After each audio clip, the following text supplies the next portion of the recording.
Quizá el más famoso o el más infame de todos los lugares misteriosos del mundo es el Triángulo de las Bermudas.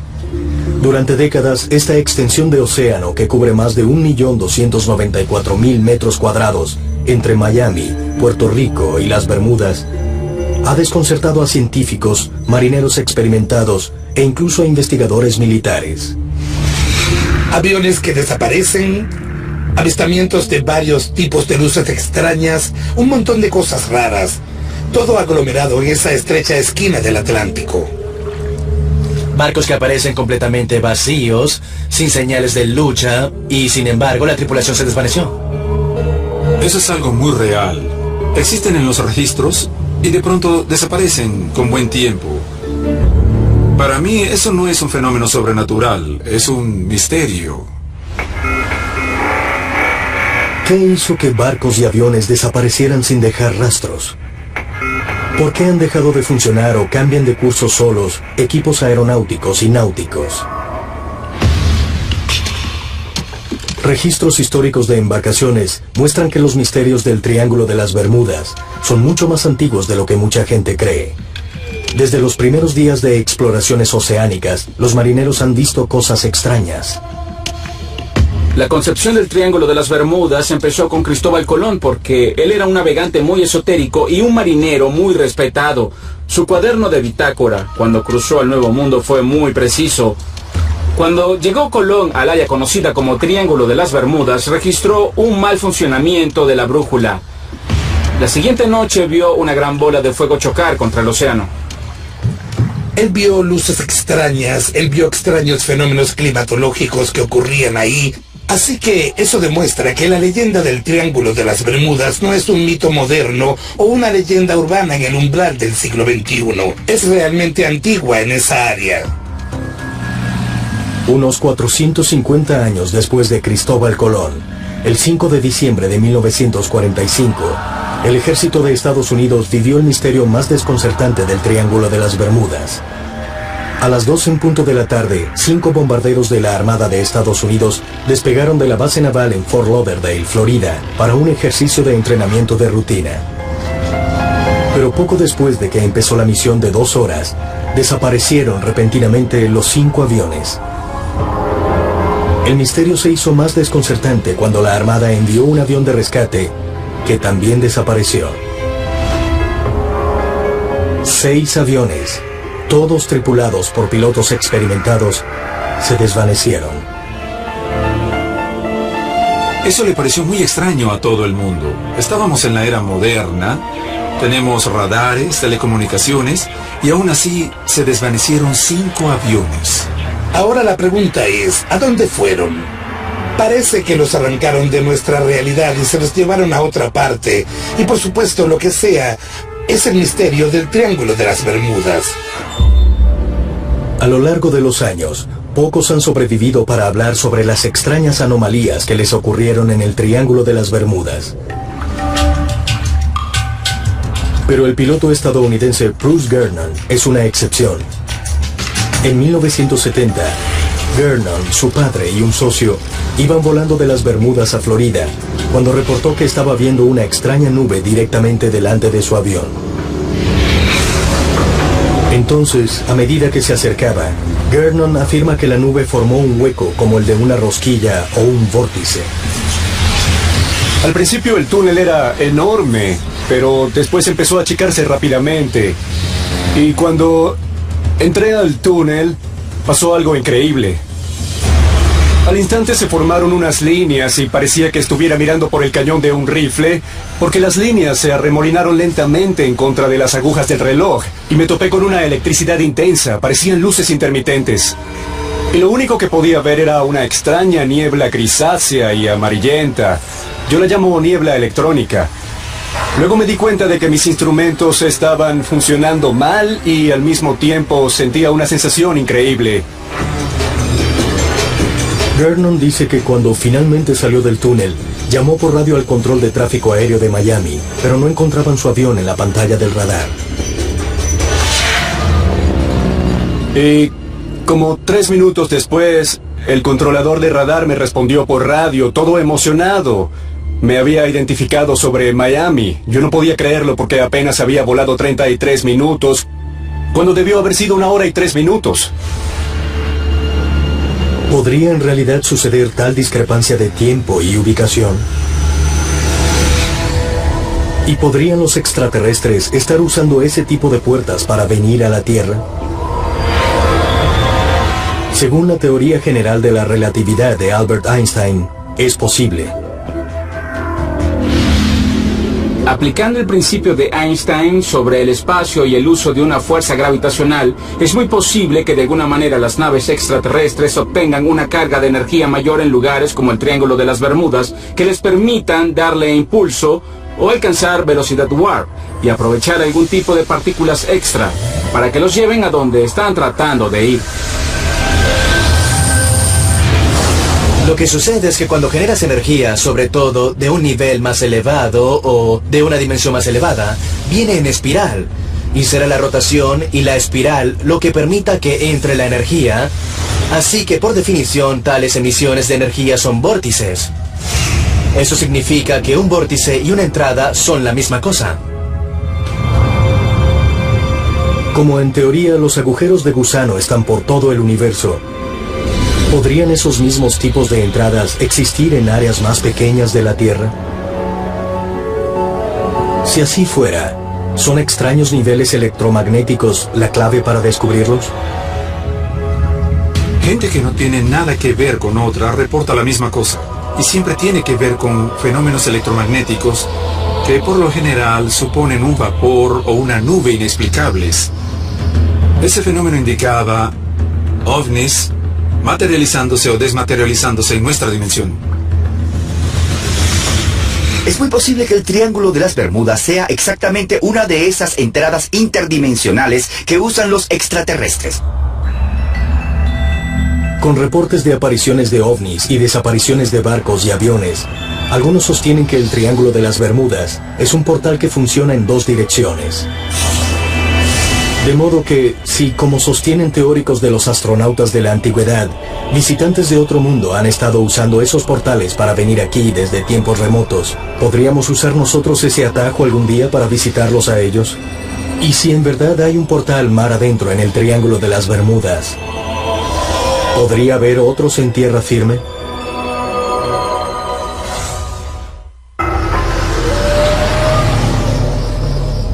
A 650 kilómetros al sur de El Paso, Texas, al norte de México, se extiende una sección remota y escarpada de desierto. Los habitantes de la localidad se refieren a esa área cerca del pueblo Ceballos como la zona del silencio.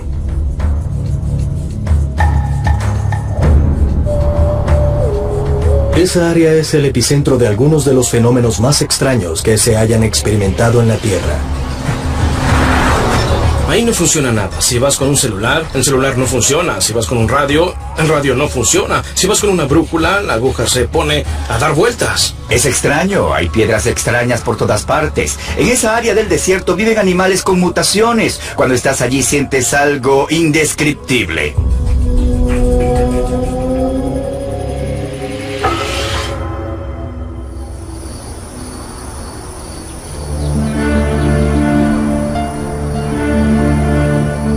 La zona del silencio fue identificada en los años 30 por Francisco Sarabia, un piloto mexicano que decía que su radio había dejado de funcionar misteriosamente mientras volaba sobre esa área.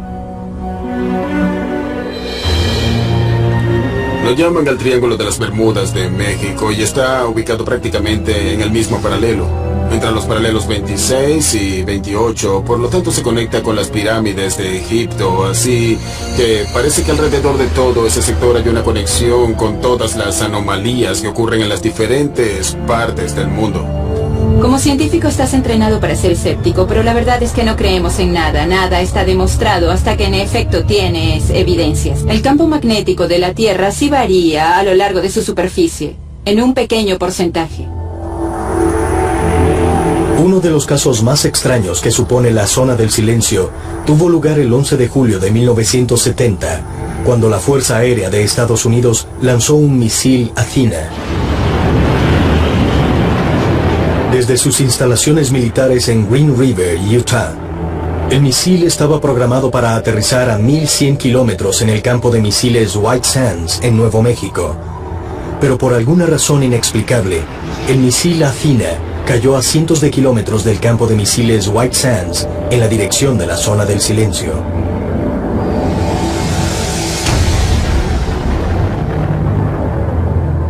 No solo se desvió de su curso, sino que se pasó de su objetivo, como si lo hubieran recogido o arrancado o arrastrado o alado hacia allá. Un vocero de la NASA dijo que era raro, que parecía que lo hubieran alado hacia esa área y hubiera terminado estrellándose y rompiéndose en pedazos. Pero algunos dicen que ese misil no es lo único que ha sido misteriosamente jalado hacia la zona del silencio. Los teóricos de los extraterrestres de la antigüedad creen que una inusual cantidad de meteoritos se ha estrellado allí. La evidencia indica que, al parecer, la zona del silencio es un poderoso vórtice de energía que literalmente absorbe meteoritos y otros restos espaciales hacia esa pequeña área en el norte de México. La ciencia ha demostrado que en esa área hay un alto nivel de magnetismo. Sabemos que en toda esa área hay un registro magnético. ¿Es lo suficientemente fuerte como para atraer grandes objetos como meteoritos? Yo no creo que en este momento se estén haciendo esas investigaciones. Hace 3000 años, la cultura Anasazi habitó la región norte de lo que hoy es el suroeste norteamericano. Anasazi significa los antiguos, y ellos le prestaban gran atención a las estrellas. Los científicos han determinado que en el año 1054 después de Cristo, la explosión de una supernova se dio en la Tierra. Muchos creen que el primer dibujo conocido de ese fenómeno se encontró en una cueva donde vivían los Anasazi. Al sur de la zona del silencio, otras culturas, incluso la maya, según se reporta, poseían un sorprendente conocimiento detallado de hechos celestes similares. ¿Es posible que de alguna manera esas dos culturas estuvieran intercambiando información? Están separadas por miles de kilómetros, pero ambas culturas, la Anasazi en el norte y los mesoamericanos en el sur, hallaron la zona del silencio y lo usaron como lugar de encuentro entre sus dos culturas. Como te imaginarás, si estudias las estrellas en la noche y graficas las constelaciones, obviamente una de las cosas que vas a ver son meteoritos relampagueando en el cielo. Si tus respuestas vienen del cielo, es probable que siguieras los meteoritos a ver dónde caen. Según la teoría, puede que hayan encontrado lo que buscaban en la zona del silencio. Pero, ¿qué otras conexiones existen entre esas dos culturas? ¿Serán de origen extraterrestre? Si revisamos las antiguas creencias de los Anasazi y los mesoamericanos del sur, sabremos que creían enormemente en la gente del cielo, en los visitantes del cielo. Si esos visitantes venían del cielo, ¿quiénes eran? Hay similitud entre los seres que reportan como altos, de piel pálida, cabello blanco, y muchas de las descripciones suramericanas de sus dioses que no son indígenas y no se parecen a la gente de piel y cabello oscuros que se encuentran en esa región. Según la leyenda, los así llamados visitantes del cielo se hicieron conocer por la gente de la antigüedad. ¿Es posible que aún hoy se hagan conocer? Hay una cantidad de reportes de ovnis en la zona del silencio. Tal vez el reporte más popular y prominente vino del pueblo de Ceballos. Una tarde a finales del verano, unos habitantes del pueblo vieron en el cielo un objeto suspendido en el aire en las afueras del pueblo, y que medía 100 metros de ancho y que tenía luces multicolores intermitentes. No estaba haciendo nada, simplemente estaba en el desierto, suspendido en el aire, y después de un rato se fue en dirección de la zona del silencio. Yo también creo que puede haber una relación entre lo que está pasando hoy, la gran actividad existentes de ovnis y los reportes. Vórtice, quizás es un portal interdimensional y no podemos explicarlo, pero en esa área está pasando algo inusual.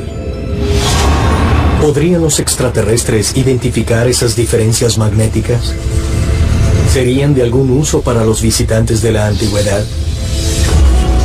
Si yo fuera un extraterrestre que viniera para acá hace 10.000 años, es obvio que en esa época no encontraría mapas de carreteras. Sin embargo, podría usar los puntos con anomalías magnéticas del planeta Tierra como señales de ubicación para cuando regresara, esas señales fueran mi guía para encontrar mi camino en el planeta Tierra. Hay puntos en el planeta Tierra que son altamente magnéticos. Pero son los niveles de magnetismo, las leyendas de dioses celestiales y los recientes avistamientos de ovnis prueba de que aquí existe un portal. ¿Y habrá otros lugares que ofrezcan evidencia física más directa?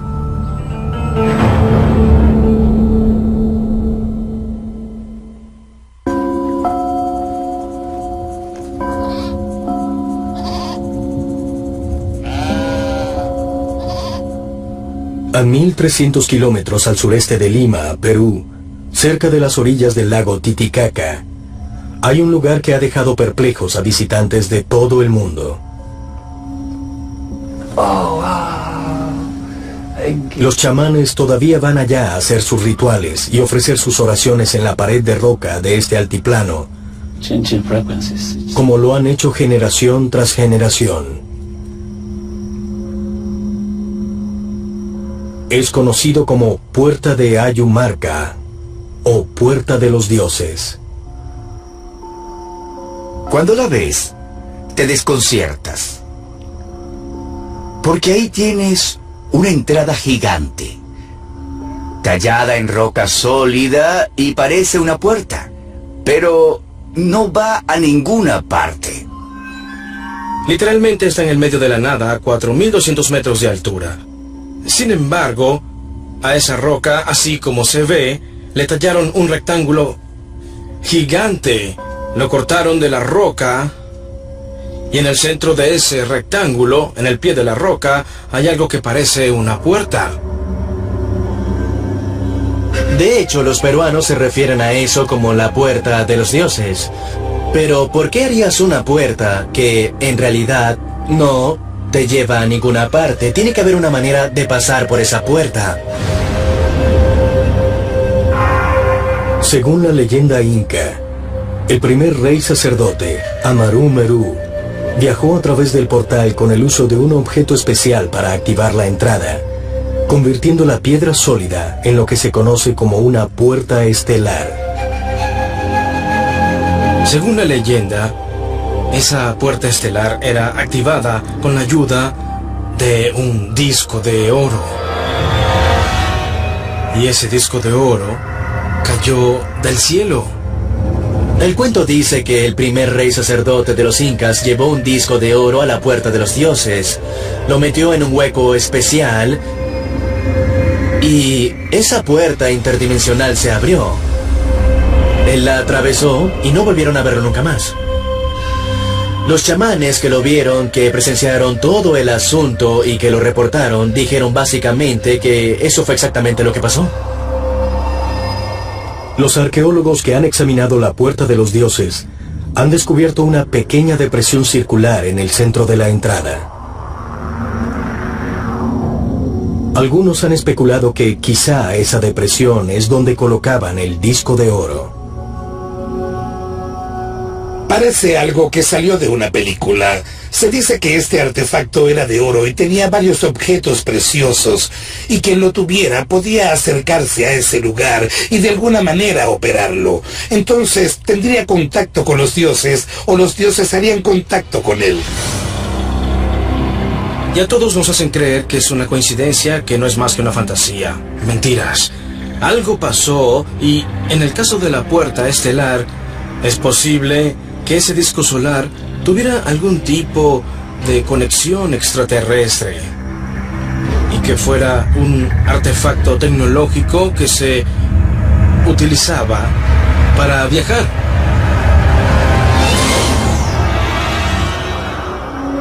Eso podría significar coger físicamente a una persona y llevarla a una dimensión oculta para regresarla. O podría significar viajar entre la Tierra y otro lugar del universo a través de la puerta estelar. Según la leyenda local, esos reyes sacerdotes, conocidos como hermanos del espacio, vinieron de otros mundos. ¿Podrían haber viajado hasta acá a través de la puerta de los dioses?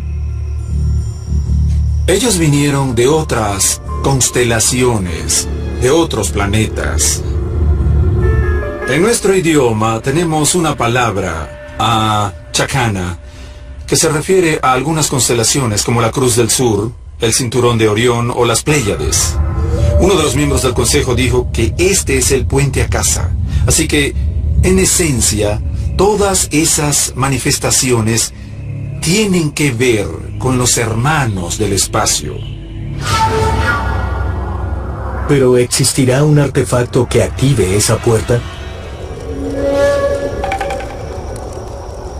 Y si así fuera, ¿a dónde llevaría esa puerta? Según los teóricos de los astronautas de la antigüedad, la puerta de los dioses es un extremo de un agujero de gusano. Es decir, una especie de portal que conecta bien a otra parte del universo o a otra dimensión.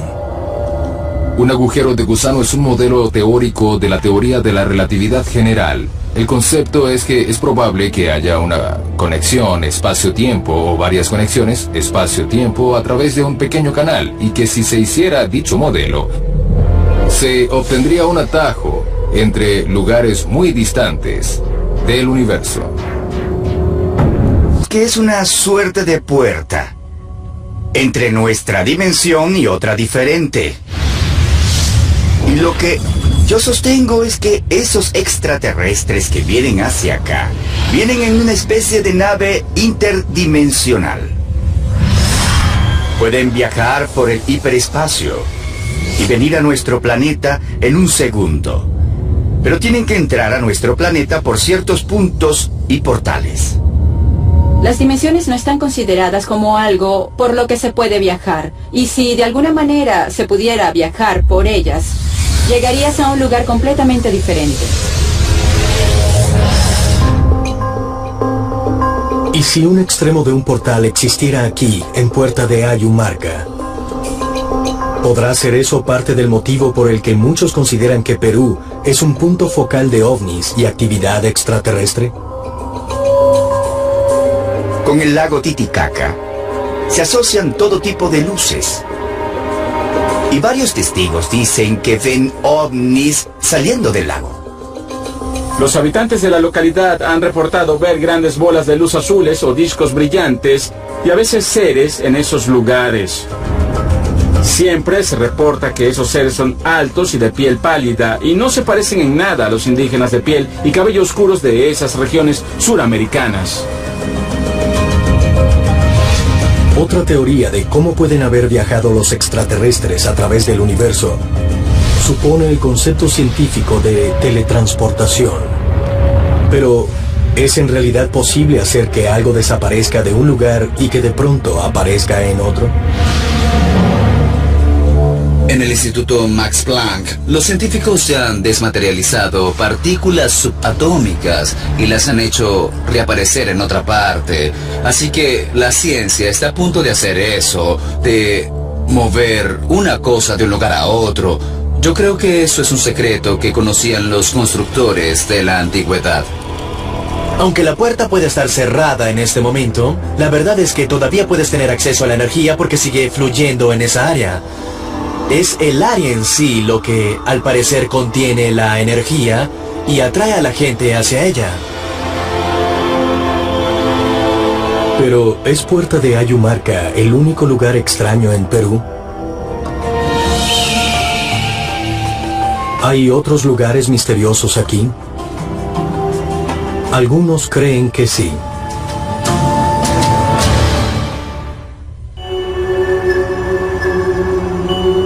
En lo alto de las montañas de Perú, a 1400 kilómetros al norte de la Puerta de los Dioses, hay una imponente planicie de 3 kilómetros. Otra área donde se reporta gran energía magnética. Durante siglos ha sido considerada un lugar poderoso y sagrado entre los incas. Se llama Marcahuasi. Marcahuasi es una región muy bonita de Perú. Se dice que Marcahuasi tiene una energía muy extraña.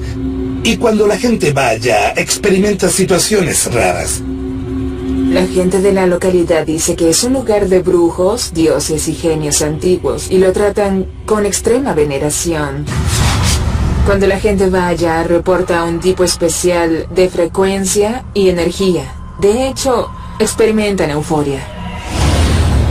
La mayoría de los geólogos consideran que muchas de las formaciones rocosas en la planicie se originaron naturalmente después de millones de años de erosión y otros procesos naturales. Pero ¿hay más aquí de lo que se ve a primera vista? Algunos consideran que Marcahuasi es un jardín gigante de esculturas lleno de tallas que dejaron civilizaciones antiguas. Esa es una región donde las piedras no son simplemente piedras. Lo que hay ahí es casi un reino mágico de los dioses. La pregunta es entonces, ¿ese es un fenómeno netamente natural o es otra cosa? Podría ser que eso no fuera simplemente una colección de piedras, sino un santuario de monumentos de piedra hechos por gente hace decenas o cientos de miles de años. El investigador Daniel Russo fue el primero en hacer esa afirmación en 1952. A Daniel Russo le mostraron una foto de una cabeza de piedra colosal en lo alto de las montañas de Lima. E hizo una expedición para allá solo para ver la cabeza de piedra, que quedó pasmado cuando descubrió que en esa pequeña meseta había cientos de piedras talladas.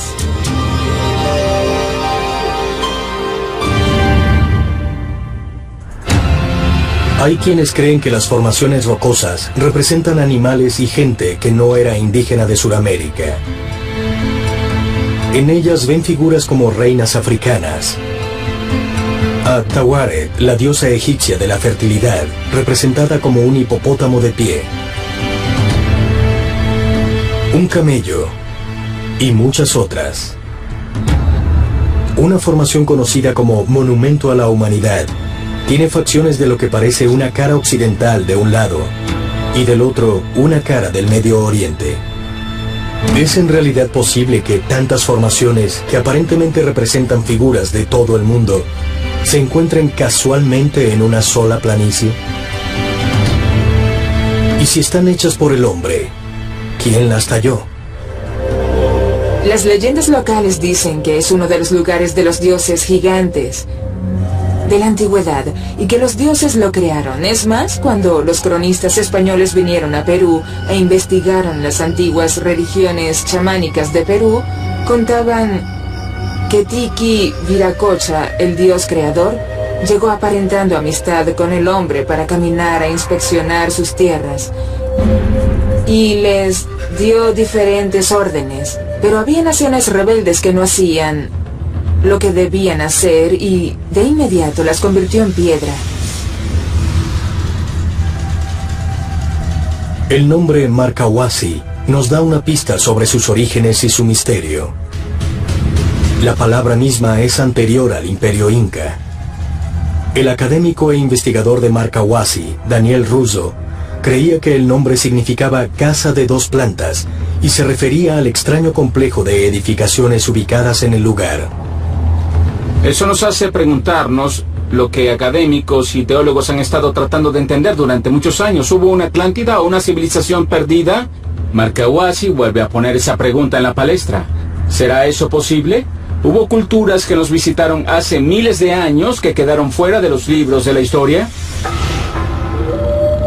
Según Daniel Russo, la civilización antigua que creó Marcahuasi era una gente conocida como Masma.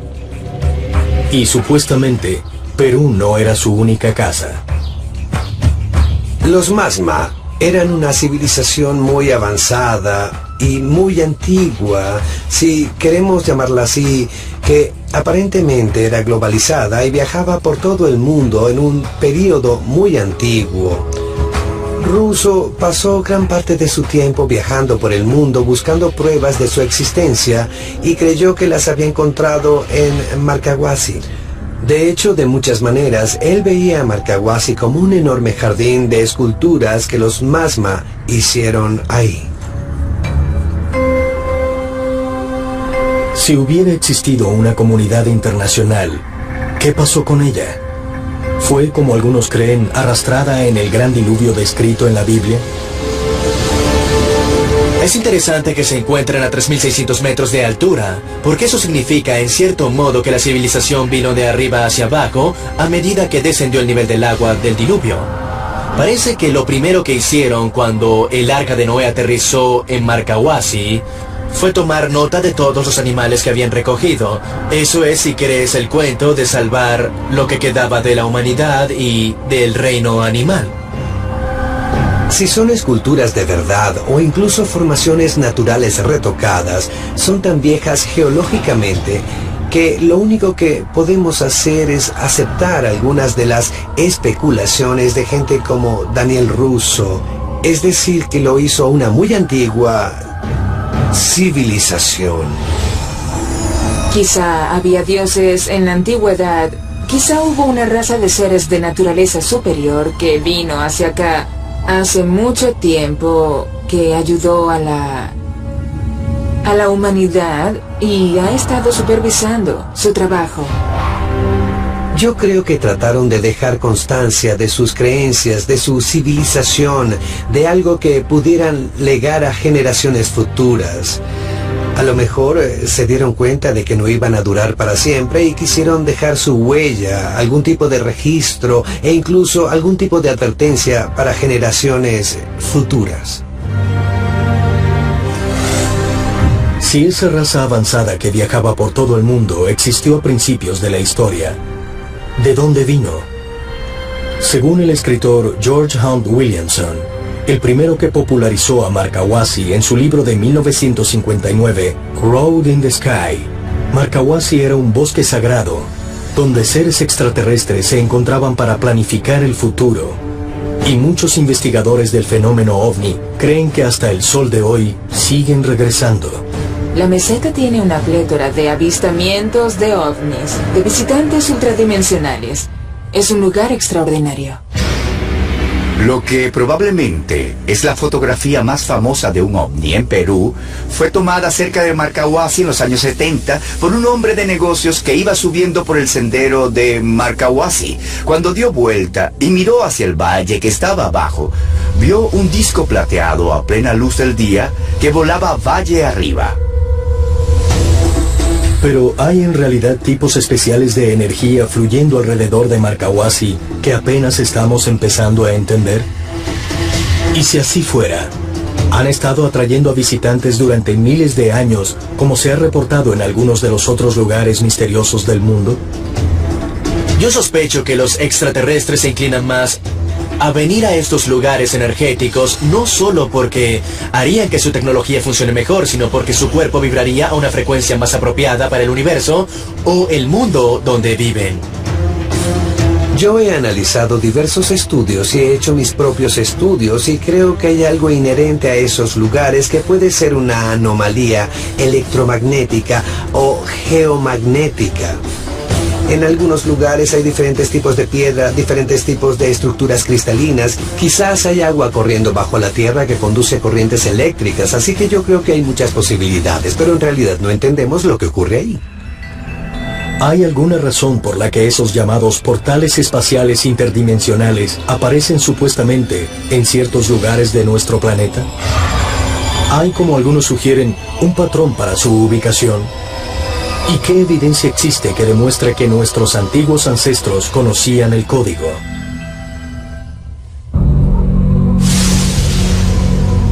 Según los teóricos de los astronautas de la antigüedad, los misteriosos lugares cargados de energía alrededor del mundo no están ubicados al azar. Están conectados por lo que llaman la cuadrícula del mundo, Un patrón geométrico de energía que entrecruza el mundo. Nuestro planeta está cubierto por una red de energías sutiles e invisibles que nos rodea. Pero en algunos lugares del planeta, esas energías se unen y crean poderosas áreas de vórtices y en cierto sentido, esa energía es más fuerte y más útil en esos lugares que en cualquier otra parte de la Tierra. La teoría de la cuadrícula del mundo es un concepto según el cual todos esos lugares sagrados alrededor del mundo están conectados en una suerte de cuadrícula matemática, de cuadrícula geométrica, que tuvo su origen cuando entendíamos la relación armónica entre la naturaleza y la geometría, la ciencia y la matemática. Es bien sabido que los aborígenes de Australia siguen esas huellas mientras caminan por el desierto. Ellos dicen que pueden ver esas líneas en el suelo. Los chinos también creen que pueden ver y seguir las líneas del dragón. Es más, la popular práctica china del Feng Shui consiste en usar esas líneas de energía que van y vienen a través de la Tierra. La excepcional relación entre formas geométricas y determinados lugares en la Tierra se extiende en el pasado hasta la escuela pitagórica de pensamiento en la antigua Grecia. Uno de los famosos filósofos pitagóricos de la antigua Grecia, Platón, decía que la Tierra era como un dodecaedro geométrico, es decir, como una bola unida en varias formas geométricas.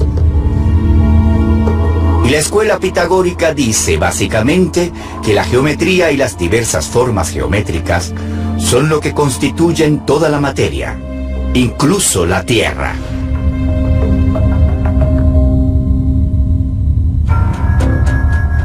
Otro extraño misterio rodea la aparente concentración de avistamientos de ovnis a lo largo de la cuadrícula del mundo.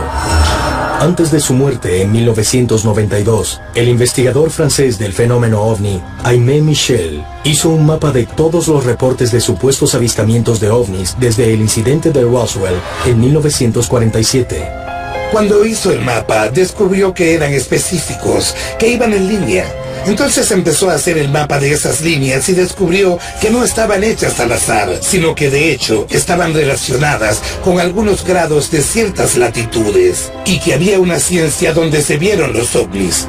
Los teóricos de los astronautas de la antigüedad creen que la concentración de niveles de energía y los avistamientos de ovnis no es una casualidad. Ellos sostienen que seres de otros mundos visitaron a nuestros ancestros y les hablaron de los poderes especiales que había en esos lugares. Dicen que después le enseñaron a la gente de la antigüedad a construir estructuras increíbles para magnificar esos poderes naturales. Esa es una teoría conocida como geomancia. De hecho, construyendo pirámides, levantando piedras y haciendo obeliscos y cosas así, podemos trabajar con el campo natural de energía alrededor de la Tierra.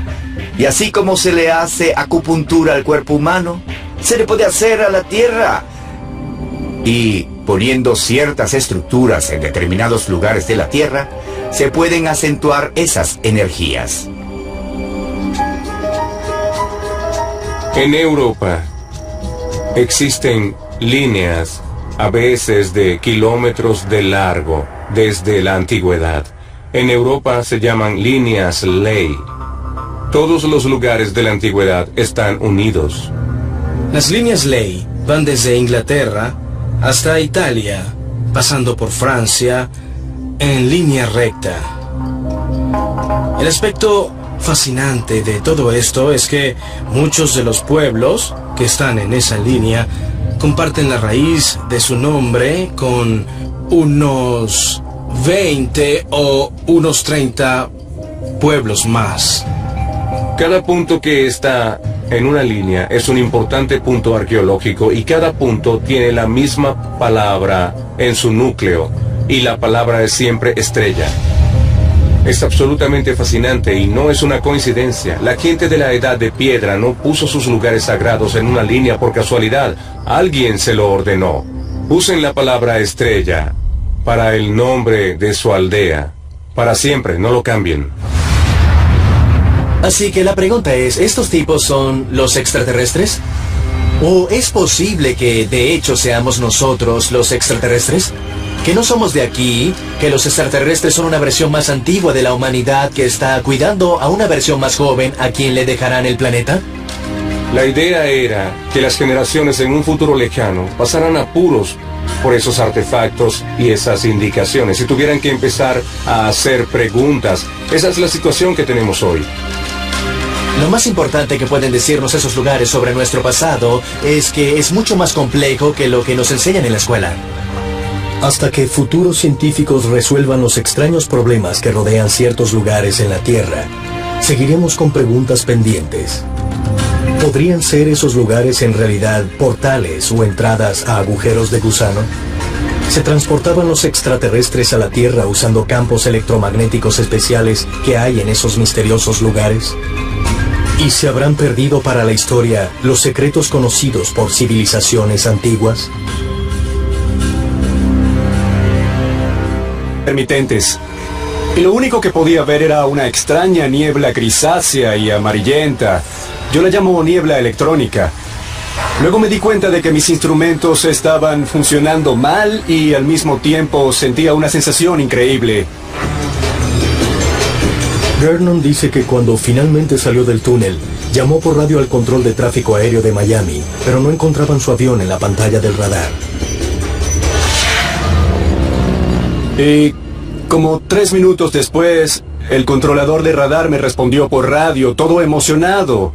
Me había identificado sobre Miami. Yo no podía creerlo porque apenas había volado 33 minutos, cuando debió haber sido 1 hora y 3 minutos.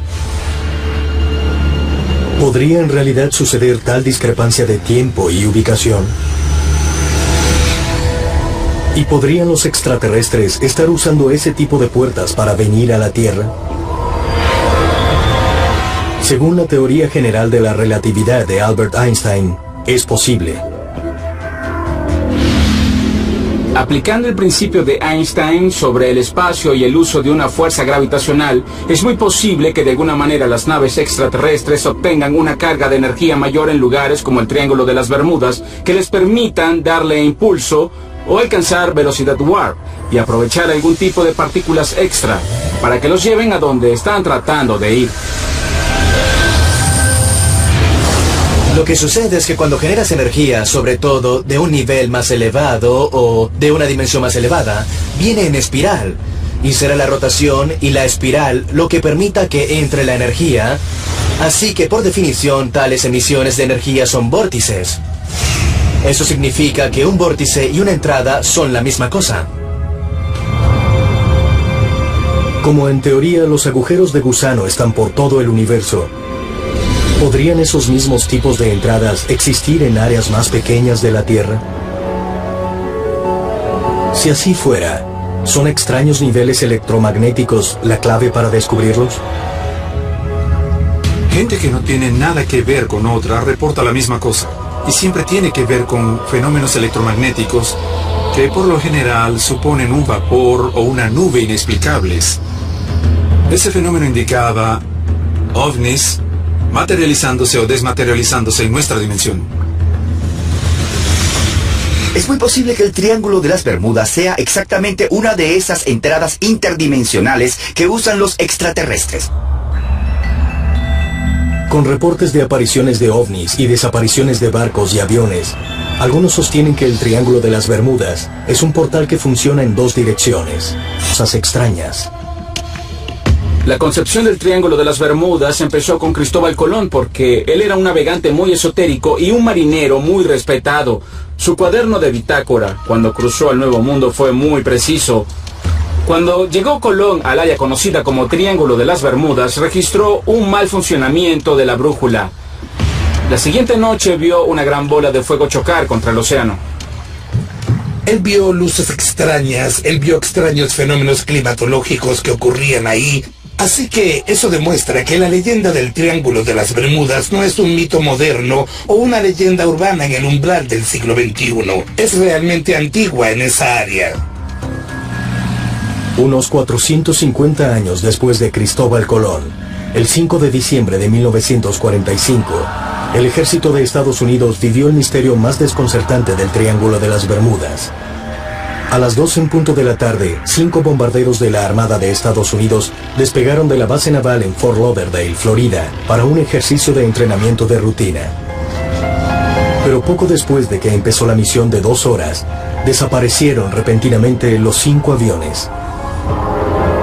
El misterio se hizo más desconcertante cuando la Armada envió un avión de rescate que también desapareció. 6 aviones, todos tripulados por pilotos experimentados, se desvanecieron. Eso le pareció muy extraño a todo el mundo. Estábamos en la era moderna, tenemos radares, telecomunicaciones, y aún así se desvanecieron 5 aviones. Ahora la pregunta es, ¿a dónde fueron? Parece que los arrancaron de nuestra realidad y se los llevaron a otra parte. Y por supuesto, lo que sea, es el misterio del Triángulo de las Bermudas. A lo largo de los años, pocos han sobrevivido para hablar sobre las extrañas anomalías que les ocurrieron en el Triángulo de las Bermudas. Pero el piloto estadounidense Bruce Gernon es una excepción.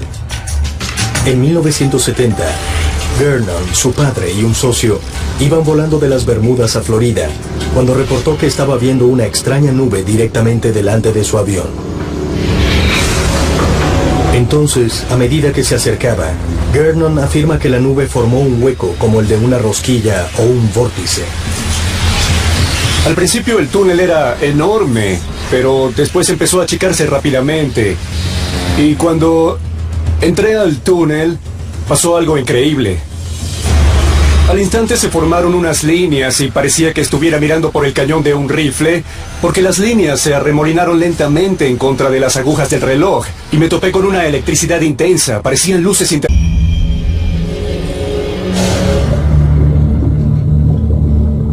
Quizá el más famoso o el más infame de todos los lugares misteriosos del mundo es el Triángulo de las Bermudas. Durante décadas, esta extensión de océano que cubre más de 1.294.000 metros cuadrados entre Miami, Puerto Rico y las Bermudas ha desconcertado a científicos, marineros experimentados e incluso a investigadores militares.